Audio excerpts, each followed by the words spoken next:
कानपुर नगर में बुधवार देर रात को हुए हादसे में डॉक्टर दीक्षा की मौत हो गई, जिसके बाद उनके परिवार में मातम छाया हुआ है। आपको बता दें, कानपुर में बुधवार की देर रात को जीएसवीएम कॉलेज के 3 दोस्त अपनी पुरानी यादों को ताज़ा करने के लिए काउंसलिंग सेंटर की बिल्डिंग में गए हुए थे, जहां डॉक्टर दीक्षा तिवारी की 4 मंजिल से नीचे गिरकर मौत हो गई।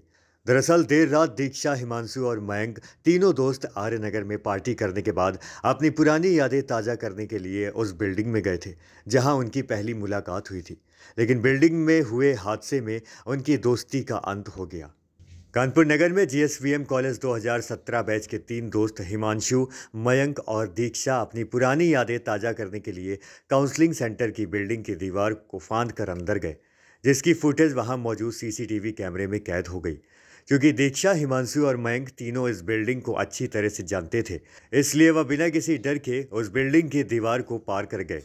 बिल्डिंग की छत पर पहुंचने के बाद हिमांशु छत की डक्ट पर बैठ गया, जिसके बाद दीक्षा ने भी डक्ट पर बैठने की जिद की, तो हिमांशु ने दीक्षा का हाथ पकड़ते हुए ऊपर खींच लिया।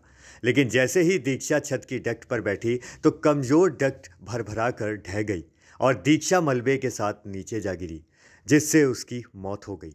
डॉक्टर दीक्षा की मौत के हादसे के बाद जीएसवीएम मेडिकल कॉलेज के प्रिंसिपल संजय काला ने मीटिंग करते हुए कॉलेज कैंपस सुरक्षा व्यवस्था पर चर्चा की, जिससे कॉलेज कैंपस में अन्य कोई दुर्घटना घटित ना हो सके।